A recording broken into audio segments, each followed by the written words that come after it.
ke-6, kita ada berapa ramai ni? Ada 19.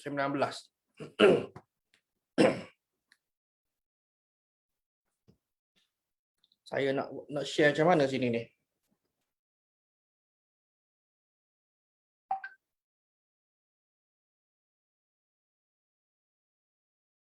Tak jumpa.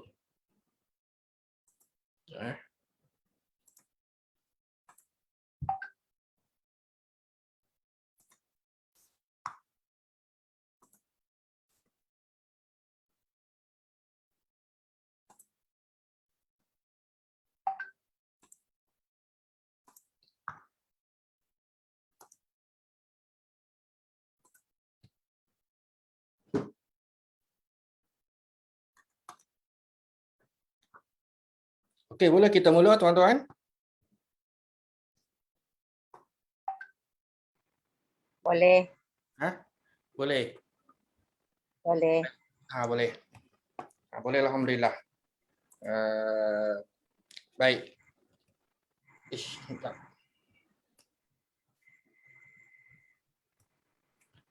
Di bawah apa nak kata apa kursus ke program ke apa ke, tajuklah ancaman bahaya Israeliat ni, dan alhamdulillah malam ini kita dah masuk siri yang ke-6. Hari ini Sabtu 3 Julai 2021 bersamaan dengan malam inilah 23 Zulqa'dah 1442 Hijrah. Kita ada seminggu lagi. Ada seminggu lagi untuk masuk ke bulan yang terakhir dalam kalender Islam, iaitu bulan Haji atau dikenali sebagai Zulhijjah. Baik. Tajuk yang kita nak angkat ataupun nak bincangkan pada malam ini, mungkin sebahagiannya belum tahu dan sebahagiannya pun dah tahu. Tak apa, atas dasar fadzakir fa inna dzikra tanfa'ul mu'minin lah kan. Semoga kita semua, saya, tuan-tuan dan puan-puan sidang hadirin sekalian, dapat mengambil manfaat daripada perbincangan kita pada malam ini. Baik, benarkah Nabi Yusuf AS ini berkahwin dengan Zulaikha? Kan, kalau dari sudut jawapannya sudah tentulah tuan-tuan nak saya jawab ya atau tidak, betul tak? Ataupun saya nak tanya tuan-tuan, tuan-tuan jawab ya ataupun tidak, kan? Benar ataupun tidak, kan? Itu mungkin di segi perbincangan yang biasalah, dan kita lanjutkan sedikit perbincangan ini dalam konteks kita nak mengaji supaya kita memahami suatu fakta yang diangkat ataupun yang kita sendirilah, saya pun membesar dengan maklumat yang sebegini, kan? Mungkin dulu-dulu kita tak ambil cana lah, tak ambil berat, kan? Tapi Allah Subhanahu Wa Taala berikan kepada kita pengetahuan demi pengetahuan, kefahaman, dan akhirnya kita ada usaha inisiatif untuk mengambil tahu, mengambil berat tentang sesuatu yang kita amalkan. Begitulah juga perkara-perkara yang berkaitan dengan kehidupan kita. Baik.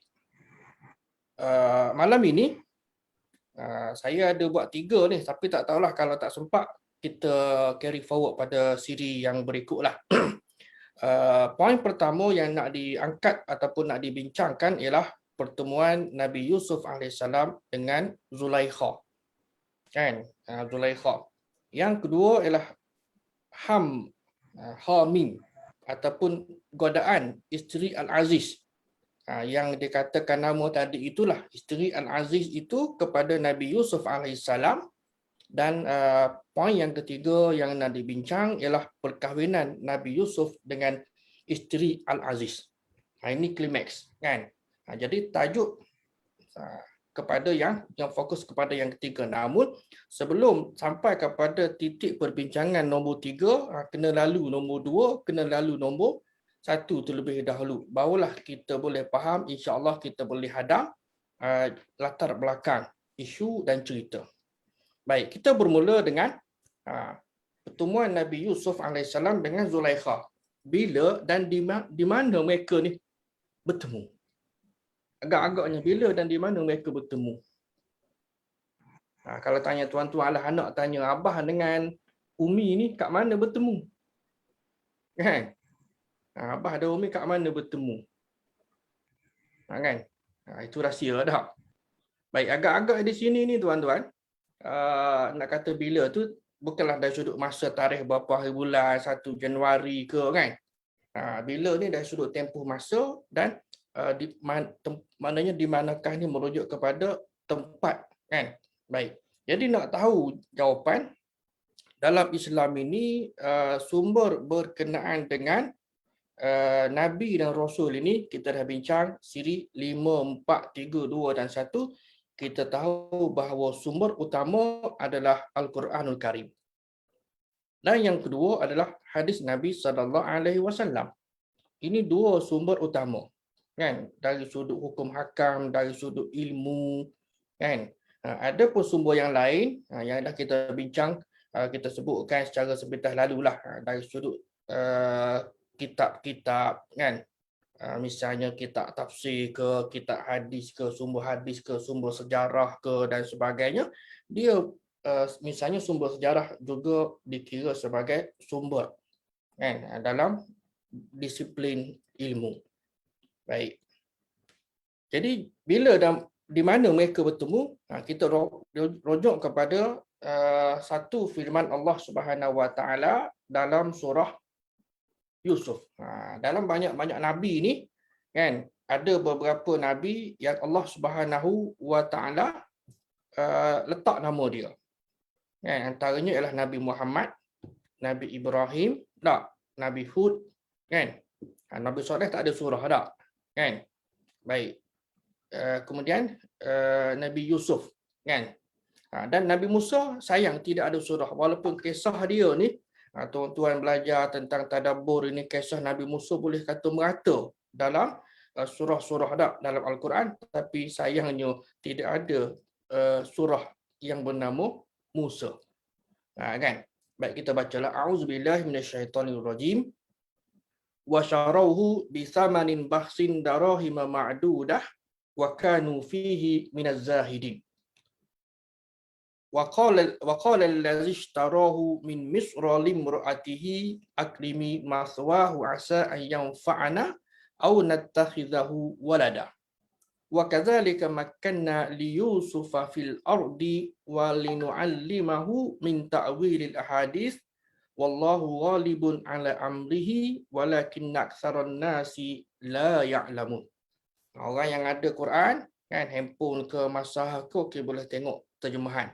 Dan bila tengok terjemahan, aku cuba scroll ke atas sikit, tengok apa ayat yang terdahulu dan baca untuk kita mendapat kefahaman kisah ini. Kan? Sebab dia mesti ada berurutan dengan ayat yang terdahulu. Kan? Baik. Cerita ni cerita tentang kisah Nabi Allah Yaqub, Nabi Allah Yusuf. Ini kisah biasa famous lah. Saya pun belajar di Azhar dulu tahun 1 ke tahun 2, tak ingat dah kisah ni. Ada dalam tafsir Maudhu'i, kata silap saya lah. Ke tafsir tahlili, tafsir Maudhu'i kata silap. Tafsir yang secara tematik. Baik, wasyarahu bisamanin bakhsin dan ada terjemahan. Mereka tu siapa? Para pedagang. Kan? Sebab angkara daripada adik-beradik dia ni, kalau bahasa sembang kita ni, jual budak bernama Yusuf ni dah. Kan? Wasyarauhu bisamanin bakhsin dan mereka menjual Yusuf itu dengan harga yang murah iaitu dengan beberapa dirham saja. Tuan-tuan boleh bayangkanlah antara dinar dengan dirham. Kan? Dengan beberapa dirham saja dan mereka rasa cukup dalam hal ini. Baik. Dan orang Mesir yang membelinya. Waqala allazi ishtarahu min Misra. Jadi kata orang Mesir yang membelinya itu limraatihi kepada isterinya. Berikanlah kepadanya, yakni kepada budak tadilah kan, iaitu Nabi Yusuf alaihissalam yang dijual oleh pedagang dan dibeli oleh lelaki orang Mesir tadi tu.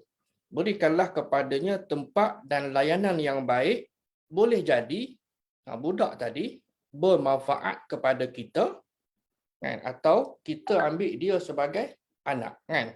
Kita ambil dia sebagai anak. Dan demikianlah pula kami, kata Allah Subhanahu Wa Taala, berikan kedudukan yang baik kepada Yusuf di muka bumi, yakni di Mesir, dan agar kami ajarkan kepadanya, kepada Yusuf tadi, takbir mimpi. Bagaimana nak mentadbir mimpi, mentafsir mimpi. Dan Allah berkuasa terhadap urusannya, tapi kebanyakan manusia tak tahu. Walakinna aktsaran nasi la ya'lamun. Baik. Poin yang saya gariskan dengan apa color biru dan kuning ni. Kan waqala allazi ishtarahu min Misra, dan kata orang yang membelinya daripada Mesir, limru'atihi, kan, kepada perempuannya. Kan? Ini yang nas disebutkan dalam surah Yusuf, surah yang ke-12 ayat 20 dan 21. Baik. Kalau tuan-tuan yang tengok yang mungkin boleh ataupun dah ada nota lah, kan, saya buat ringkas. Baik, bagaimana kita nak memahami cerita ini? Kita pertama kita tengok kepada terjemahan Al-Quran, kan. Terjemah jangan baca yang ni saja tak. Kita kena baca bermula daripada awal surah Yusuf. Kan, ini kaedah tak, kan. Yang mana ini pun telah diterangkan lah. Sebab ada kebiasaannya ayat-ayat Al-Quran ini diturunkan secara tematik, maknanya kelompok demi kelompok. Ingat lagi tak saya sebutkan, mungkin ada kalanya dalam satu isu ataupun dalam sub isu lah, kan, 3 ayat, ada kalanya 4 ayat, ada kalanya 2 ayat, tengok kepada isu yang disentuh ataupun yang diberikan oleh Allah Subhanahu Wa Taala dalam ayat dan surah yang tertentulah, kan. Ada yang menjadi main issue dan ada yang menjadi sub issue. Baik. Apabila kita buka Quran, kan, sebelum ini saya cerita yang minggu lepas, wa 'allama Adam al-asma'a kullaha. Tuan-tuan buka tengok, oh, tahu bahawa Allah Taala yang mengajarkan Adam akan nama sesuatu. Itu ini gini kan. Baik, bila kita buka Quran, maka kita akan jumpa, kan, dalam konteks penulisan tafsir Al-Quran ini, juga saya dah tunjukkan ni flashback. Bukan apa, saya selalu bawa supaya kita faham. Kita faham susu-galuh dari sudut pengajian dan penyusunan kitab-kitab tafsir. Kerana dia menjadi sumber utama di dalam mentafsirkan dan di dalam memahami sesuatu nas ataupun ayat Quran. Kan? Tafsir Ibnu Abbas, kan? Tafsir Ibnu Mas'ud, kemudian zaman tabi'in tafsir apa? Sekadar contoh. Kan, tafsir Muqatil bin Sulaiman umpamanya. Kemudian masuk kepada tafsir kan, yang masyhur ni seperti tafsir lebih dikenali sebagai tafsir At-Tabari. Kan, walaupun dia ada full name dia tak. Tafsir At-Tabari. Kemudian ada lagi yang lain-lain, kan. Kita skip saja. Saya skip sinilah, walaupun di sini ada tafsir seperti tafsir Abi Hatim, kan. Abi Hayyan Al-Andalusi, kan. Kemudian tafsir Qurtubi, ini ada tafsir Abi Hatim, kemudian tafsir Ibn Katsir dan juga tafsir As-Suyuti. Ini secara garis kasarnya mewakili zaman dah lebih kurang, kan, daripada 310 abad ke-4 dan 3 ke-4, kemudian yang bawah ni yang mati pada 671, atas ni 745, bawah ni 774 dan 911. Lebih kurang daripada 300 hijrah sampai ke 900 hijrah. Maknanya dalam tempoh 600 tahun lah lebih kurang, supaya kita nampak dia punya kronologi cerita tadi. Baik. Boleh kita next slide. Pasal apa? Sini sumber riwayat, siapa pembeli dan isteri dia, sebab kita nak tahu. Maka kita bukalah tafsir. Bila kita buka tafsir, kan, kita akan jumpa contoh. Tak tahulah nampak ke tidak yang sebelah kiri ni, yang Arabic punya ni. Kan? Agak-agak nampaklah, kan. Kalau tak kena cari print apa yang Arab punyalah. Baik, dalam tafsir At-Tabari, Imam Ibnu Jarir At-Tabari, ada cek. Okay. Imam Ibnu Jarir At-Tabari dalam tafsir dia, ini nama tafsir dia, Jami' Al-Bayan an Ta'wil Al-Quran, Okay, menyebutkan riwayat tentang siapa nama orang Mesir dan isterinya. Sebab Al-Quran menyebutkan imra'atuhu. Kan? Kalau kita bahasa penggunaan kita ini adalah zaujah lah kan. Yang membawa makna isteri. Tapi Al-Quran menggunakan perkataan imra'ah. Kan? Itu kena tanya orang yang spesialis dalam tadabbur. Kan? Kita nak fokus kepada Israiliyat. Ini intro baru ni. Baik, jadi siapa nama orang Mesir dan isteri dia yang beli Nabi Yusuf tadi? Maka dari sudut riwayatnya di sini. Kalau yang Arabic ini ada. Bawah ni pada kesal kalau tuan-tuan nampaklah. Haddatsani Muhammad bin Sa'din. Orang Melayu panggil Muhammad bin Sa'ad. Kan? Dia kalau eja ni Sin Aida Sa'din. Kita baca Sa'ad. Tak apalah. Okey, menceritakan kepada aku, dia berkata ayahku, ini macam cerita Piramli pula ni. Ayahku menceritakan kepada aku, qala sana ammi. Pak makan dia pula. Bapa saudaraku ceritakan kepada aku, kemudian dia kata lagi, ayahku menceritakan kepada aku, berapa orang dan 4 orang dah kan daripada ayah dia. Kemudian ni point daripada Ibn Abbas. Daripada Ibn Abbas, yang mana kita maklum Ibn Abbas ini bila kita belajar tentang tema Israiliyat, antara sahabat yang banyak meriwayatkan dan diriwayatkan kisah-kisah Israiliyat daripadanya. Nah, yang kedua ialah Abu Hurairah, kemudian siapa lagi? Tamim Ad-Dari dan juga Abdullah bin Amru bin Al-As. Dan itu ada 4 sahabat yang bila kita belajar tentang Israiliyat, mereka ni banyak meriwayatkan cerita-cerita yang mereka ambil daripada ahli kitab Yahudi dan Nasrani. Kan? Baik. Jadi di sini kata Ibn Abbas ni lah. Kan? Ibnu Jarir menukilkan saja mana ini yang dia katakan sebagai tafsir bil maksud. Adanya riwayat. Bukan riwayat hadis. Kan? Riwayat artinya ialah kita cerita. Kan? Bahawa kalau dulu kampung kita ni begini kan, cerita daripada ayah kita, daripada atuk kita, daripada moyang kita, contoh ataupun daripada pakcik ke siapa ke, artinya ada jalur riwayat daripada mereka yang terdahulu. Baik, jadi kata Ibn Abbas ni kana smul lazi ishtarahu Qutfir. Nama orang yang beli budak tadi tu, yakni Nabi Yusuf AS tadi adalah Qutfir. Sebahagian menyebut Qutfir. Di sini disebutkan Qutfir. Dan saya tulis Qutfir.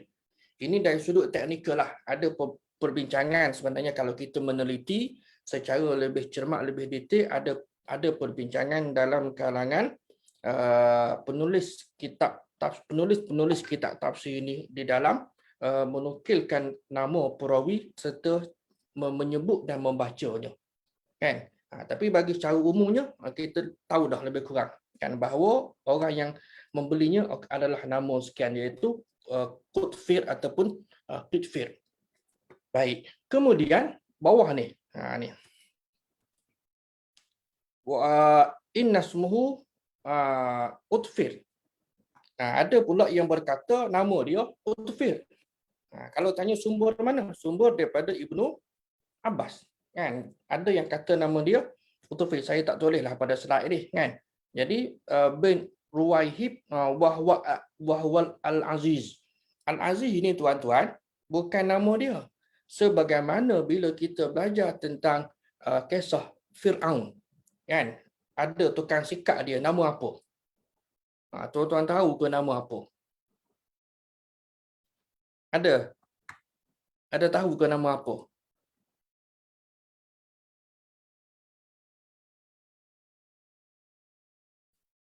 Saya dulu-dulu pun tak tahu juga kan. Bila mengaji pergi ke Mesir, Allahu Akbar, kata jahilnya aku. Kan?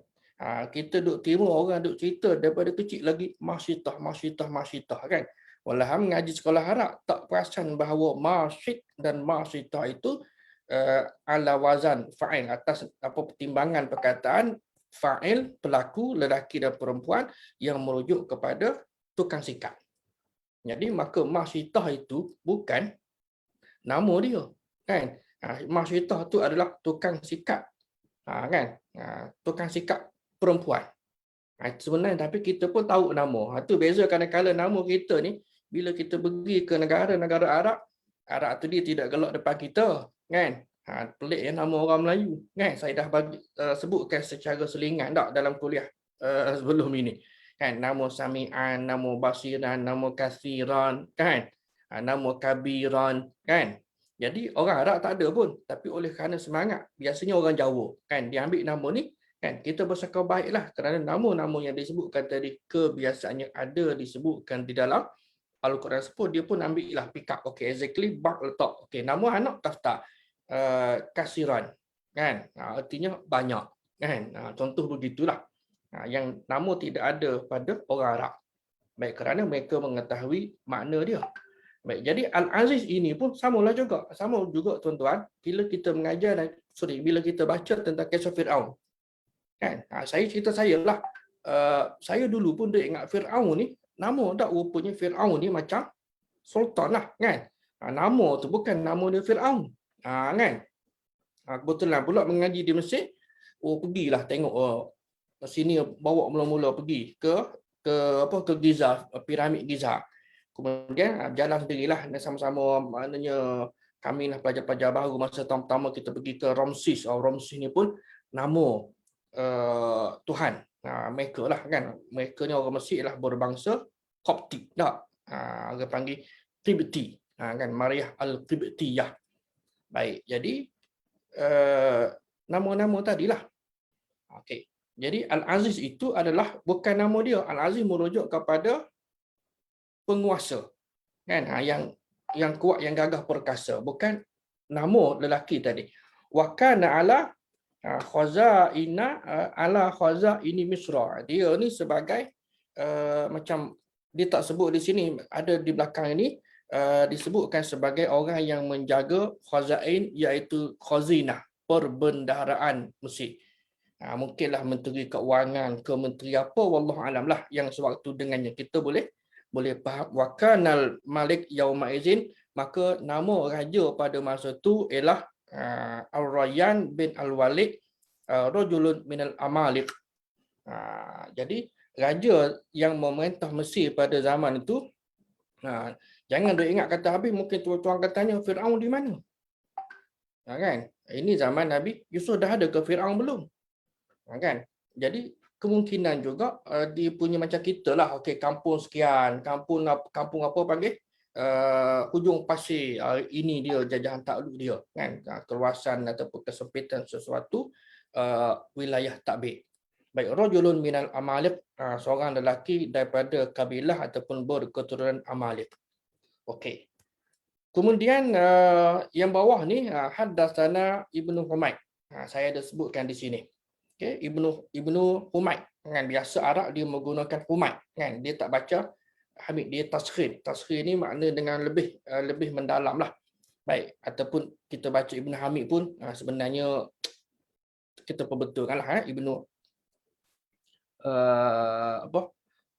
Humaid tadi tu sana Salamah daripada Ibni Ishaq, yakni Muhammad bin Ishaq. Dia cerita bahawa daripada sini, daripada Muhammad bin As-Sa'ib, daripada Abu Saleh, daripada Ibn Abbas, tentang firman Allah Subhanahu Wa Taala yang kita baca tadi, bahawa nama wanita yang disebutkan oleh Ibn Ishaq ataupun Muhammad bin Ishaq dalam sirah Ibn Ishaqnya adalah Ra'il. Dia ada tulis di sini, daripada sini, di sini, daripada yang bernama Ra'il bintu Ra'il. Ini nama dia. Kan, kalau nak tanya nama lelaki, yang tadi, kan, nama lelaki disebut ke belum? Tak sebut lagi tak? Nama Kifrit tadi tak? Sorry. Nama perempuan, yang isteri dia ni adalah Ra'il binti Ra'il. Kemudian, okey, kita baca lagi. Kita baca lagi didong, kan?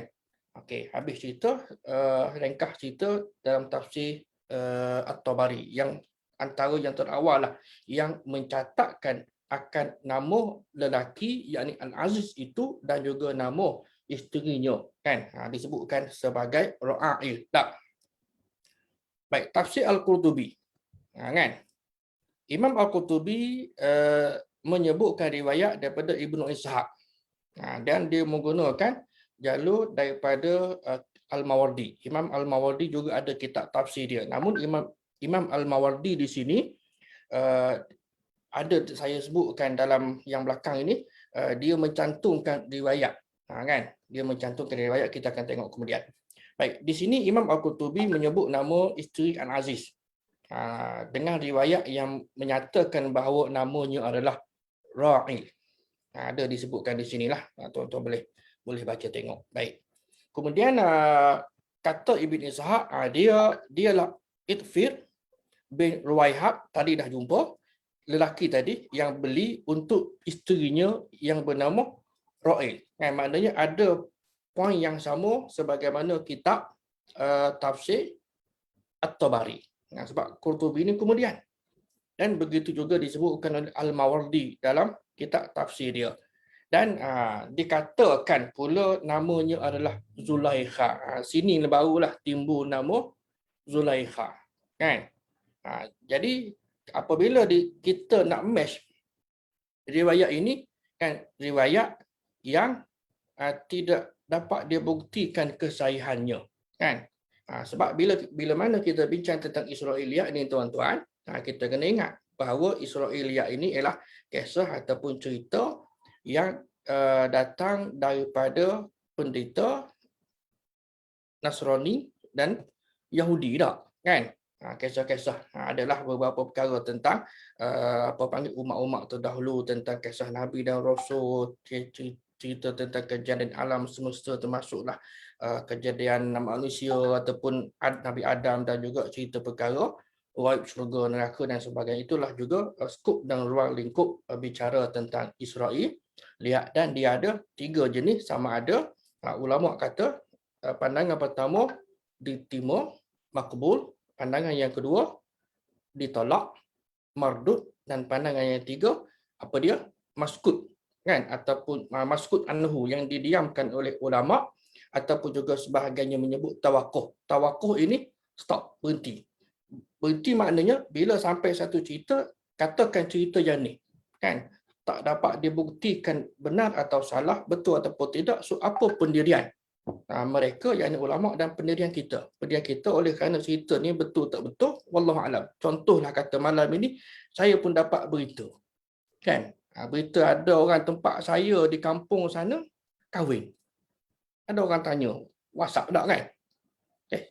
Jadi khabar tadi itu, kan, kita terima tak tahu lagi, maka kita panggil tawakuf, kita stop, berhenti, tak, jangan sebar, kan? Jangan kita panjangkan kepada orang lain, weh, bahawa si Polan dia dah kahwin. Contohlah, saya pula panjangkan cerita, walhal saya tak tahu cerita tadi itu betul atau salah. Kecuali saya selidik, rupa-rupanya oh betul, rupa-rupanya dia tidak betul, jadi cerita palsu. Jadi yang ni apabila ulama kata maskut anhu, didiamkan oleh para ulama, ulama tak beri komen sama ada boleh diterima, accepted or not, kan? Maka sikap kita tawakuh maknanya berhenti, yakni stop daripada kita menceritakan. Cuma tidak ada larangan secara total, tapi atas dasar ilmu yang kita mengaji, kita boleh faham. Maka sebaik-baik kita nak jaga ialah kita tidak menceritakan, kan, kita tidak menceritakan. Dan hari ini pun alhamdulillah masyarakat mula faham. Dan saya pun tadi pun ada seorang sahabat, dia tanya, mana dia kata dia mengajar berkenaan dengan kisah-kisah berdasarkan kepada Al-Quran Al-Karim. Itu lebih baik. Tapi ada orang bertanya, yang bertanya inilah yang kadang-kadang susah. Pasal apa? Bila baca, contoh tadilah cerita bak lembu ke bak daun tu, yang detail-detail ni, kan, sedangkan dalam Al-Quran tidak menyebutkan sedemikian. Begitu juga dengan dalam hadis Nabi pun juga tidak menyatakan sedemikian. Maka sumber tadi dari mana? Dari sumber Israiliyat, kan? So dari sumber Israiliyat tadilah, kalau yang bercanggah dengan hukum, dengan akidah, okey, memang jelas dia akan ditolak. Tapi kalau tidak bercanggah, kan, jadi dia akan jadi maskut anhu, yang didiamkan oleh para ulama ataupun ialah tawakuh, maka itulah sebaik-baiknya, kan. Kalau nak cerita, kita cerita, tuan-tuan, ini cerita kisah Israiliyat. Kan? Begitulah lebih kurangnya. Baik. Tuan-tuan dan puan-puan muslimin yang dirahmati Allah sekalian. Okey, tafsir Qurtubi. Kemudian tafsir Abi Hayyan Al-Andalusi. Juga dia menyebut nama lelaki tadi. Mana ada persamaan lah kan. Baik, kita nak sahkan saja. Cuma di sebalik pengesahan artinya wujud kesejajaran pengambilan sumber. Pengambilan sumber daripada kitab tafsir yang terdahulu. Dan beliau juga menyatakan, saya baca ni pun tengok Allah bila buat slide ini kena baca detail. Kan? Bila buat slide tengok ayat. Ini okeylah yang telah disunting. Kan? Kalau tuan-tuan baca manuskrip, Allahu Akbar letih. Tak apalah itu. Jadi beliau juga menyatakan, dikatakan bahawa nama pembeli tadi, mana lelaki tadi itu adalah, ini terbalik ni, Itfir. Ini tersilap ni. Itfir ataupun Kuntur. Kan? Baik. Dan nama wanita, betul lah kan, Ra'il ataupun juga Ra'ail. Ini dari sudut ejaan lah kan. Dari sudut ejaan mungkin adalah perbezaan sedikit. Dan juga dikatakan Zulaikha pasal poin kita nak cari mana punca orang yang bernama Zaliha.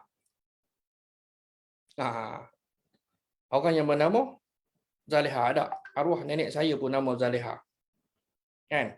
Orang yang bernama Zulaikha. Maka kita jumpalah sebahagiannya menyebut, okey, contohnya Abu Hayyan, dia menukilkan daripada As-Sudi bahawa nama wanita tersebut adalah Zulaikha, kan? Zulaikha binti Tamliha. Ada di sini.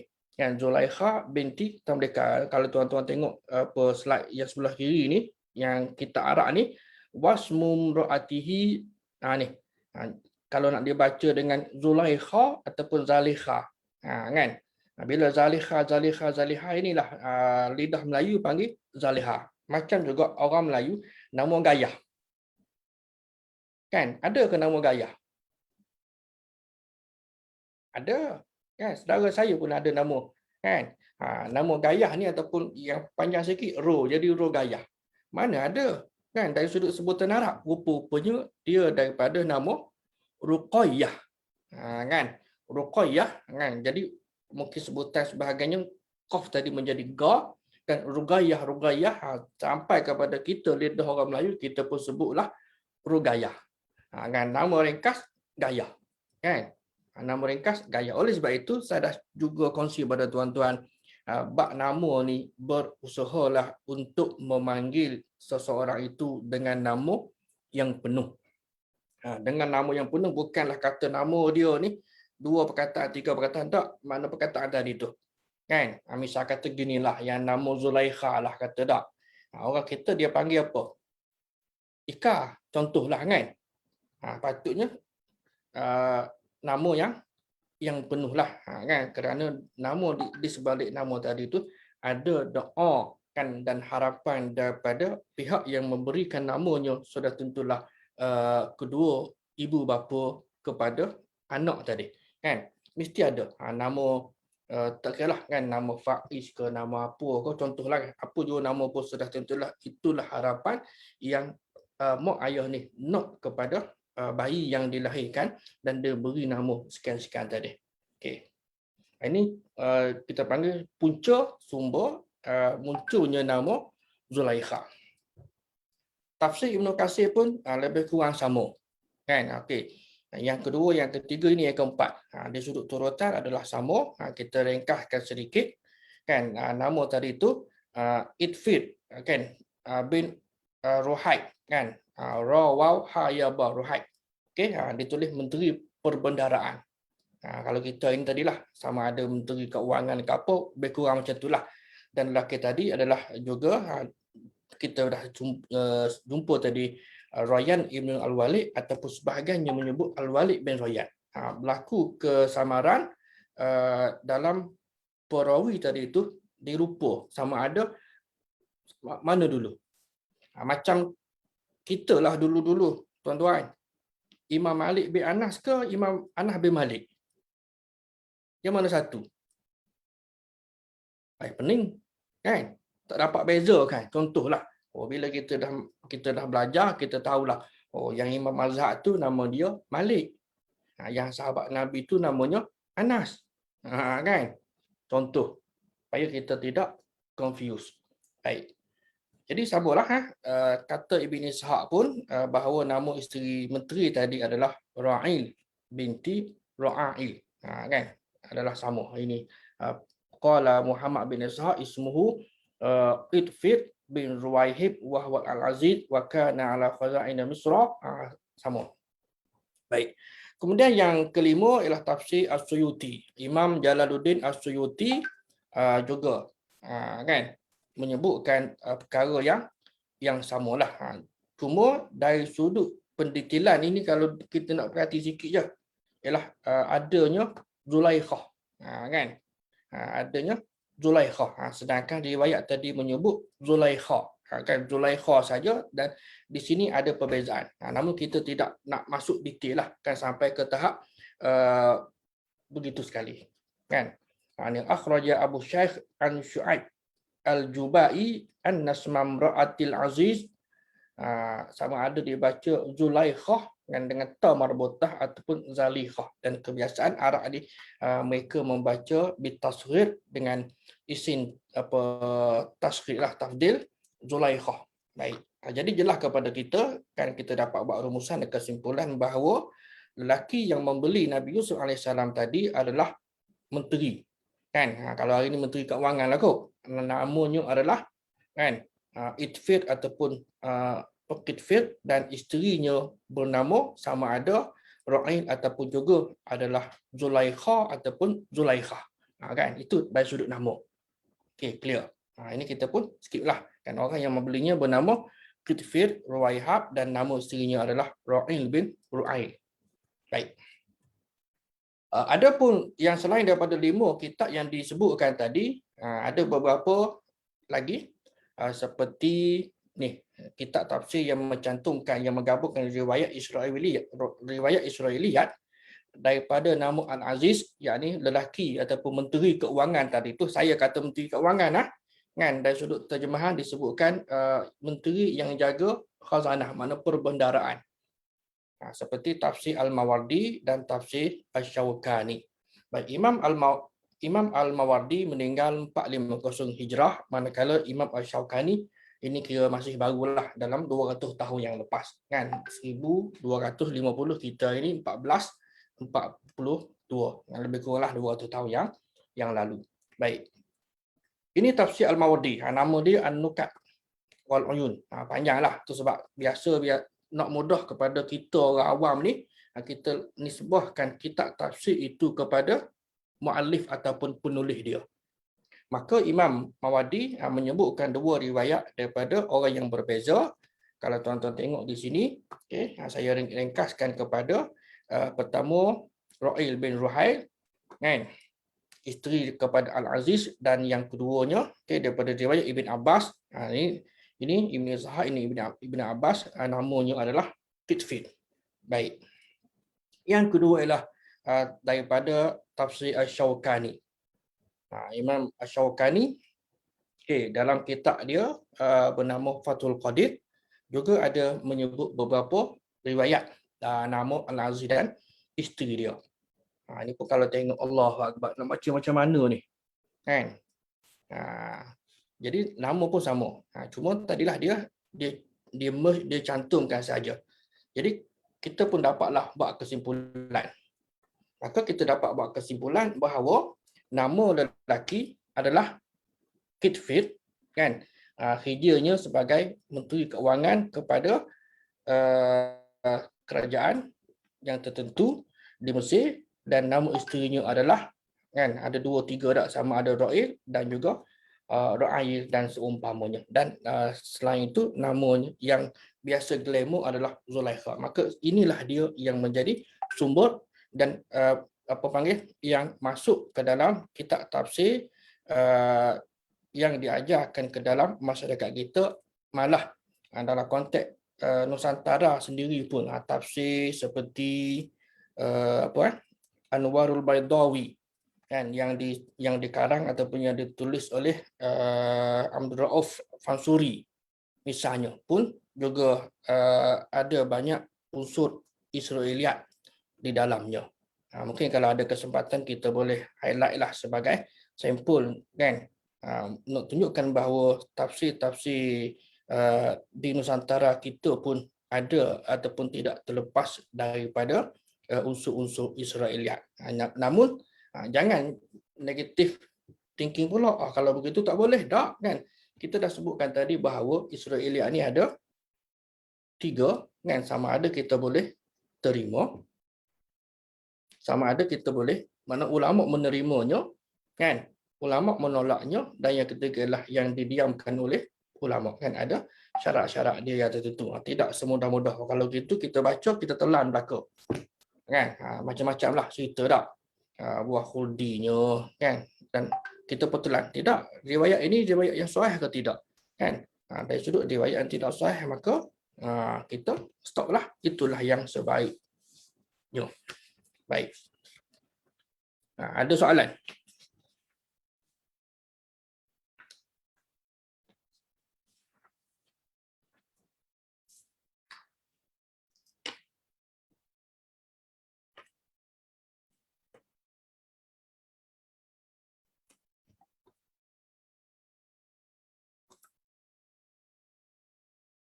Ada soalan ke?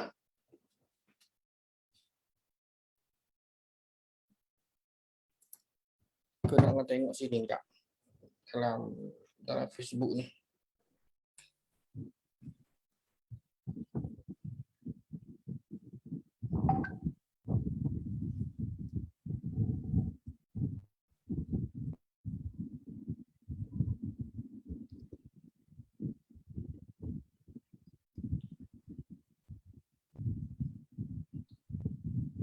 Dia ni respon. Maulana Abu Ala Al-Maududi tulis panjang lebar tentang kesahihan nama Zulaikha dalam tafhim Al-Quran. Ini daripada Wan Azhar Wan Omar. Okay, jazakallah cikgu. Dan sebagainya lah. Contoh.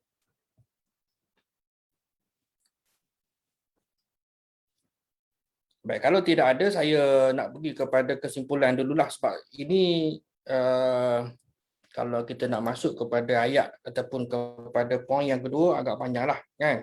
Ini dah nak masuk pukul 10. Pulang pada tuan-tuan lah. Baik. Kalau dalam konteks ayat ini sebagai intro dululah sikit. Dalam poin yang kedua ialah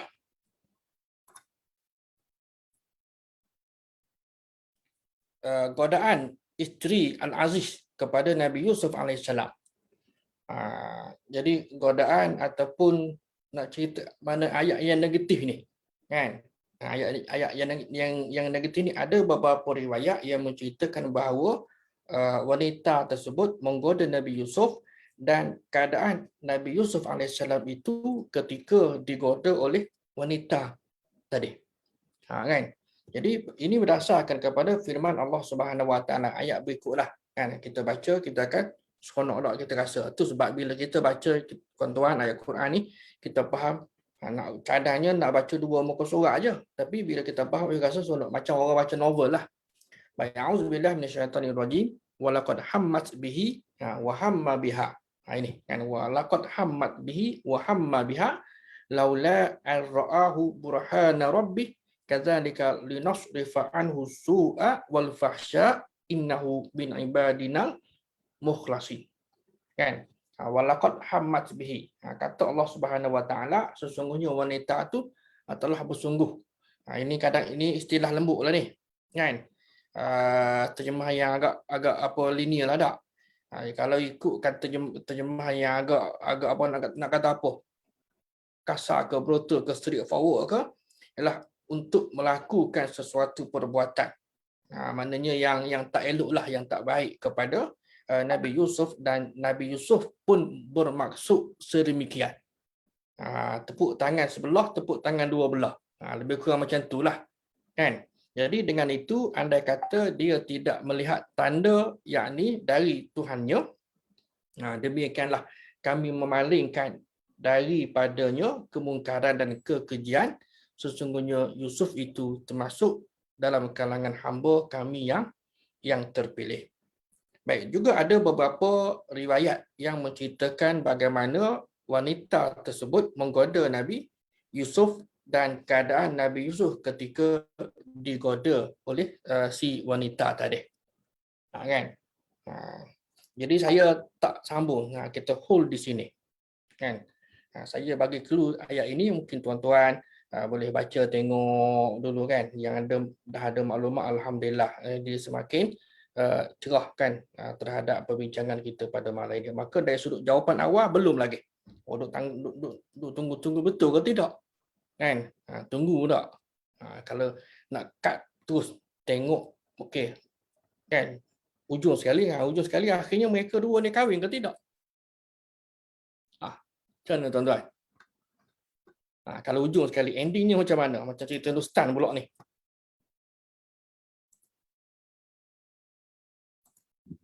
Kena baca dulu. Kan? Kalau contohlah kan, kalau kita kata nak tahu cepat ni, tak sabar tak? Kan? Biarlah slow-slow, okay, kita faham dulu dia punya perjalanan latar belakang ceritanya begitu. Kan? Jadi bagaimana godaan itu berlaku dan akhirnya kan? Tuan-tuan pun maklum tak? Kalau dari sudut kisah memang tidak berlakulah. Oleh sebab itu, kan? Oleh sebab itu, kesimpulan awal yang kita berikan pertama, riwayat yang kata bahawa nama Al-Aziz adalah Qitfir kan, ataupun Idfir kan, berdasarkan kepada berapa? 1, 2, 3, 4, 5 tambah 2. Lebih kurang ada 7 kitab tafsir yang menunjukkan bahawa nama lelaki tadi adalah Qitfir atau Idfir. Adapun nama isterinya adalah Ra'il ataupun Zulaikha kan, Zulaikha ataupun Zulaikha. Kan, namun bagi ahli tafsir, riwayat tadi tidak didasarkan kepada ayat Quran yang mentafsirkan ayat maupun hadis-hadis Nabi sallallahu alaihi wasallam yang menjelaskan tentang yang tadi tu, kan, washtarahu, dan apa panggil, dia beli untuk imra'atahu. Jadi Nabi sallallahu alaihi wasallam pun tidak menjelaskannya. Maka bagi ahli tafsir dia boleh clear dah, dan bagi kita terpulanglah kan. Jadi bagi kita, oleh kerana tidak ada hadis yang sahih, yang lebih penting ialah kita mengambil istifadah, kita mengambil ibrah atau iktibar daripada kisah tadi, daripada kita menyibukkan nak cari juga kan. Nak cari, terpulanglah kan. Kalau tanya saya kata terpulanglah. Cuma bagi saya tidak ceritakan. Kalau hanya sekadar cerita, okey, tapi dari sudut ending dan jawapan kepada tajuk kita ni, jawab maknanya mereka tidak. Itu je kan. Tidak ada riwayat yang sahih pun yang menyatakan sedemikian kan. Ini kita berhenti di sini tak. Yang baki ni tuan-tuan boleh baca lah, ada lagi sini kan, 2 dan 3 ni. Kita hold untuk kuliah kita, perbincangan kita pada hari Selasa depan ini, insya-Allah. Ada soalan ke?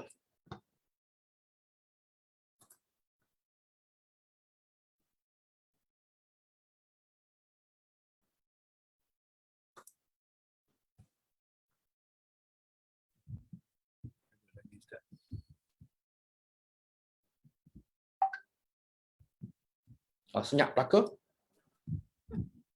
Tak ada lagi, Zat. Tak ada lagi. Kalau tak ada, tak apalah. Saya ucapkan jazakumullah khairan katsira.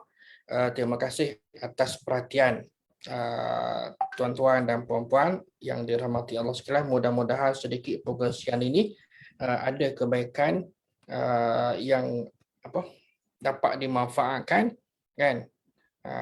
Dan aqulu qawli hadza astaghfirullahal azim li wa lakum. Wassalamualaikum warahmatullahi wabarakatuh. Dan kita tangguhkan majlis ilmu kita ini dengan bacaan kafaratul majlis dan suratul Asr. Wallahu a'lam. Wassalamualaikum warahmatullahi wabarakatuh. Waalaikumsalam.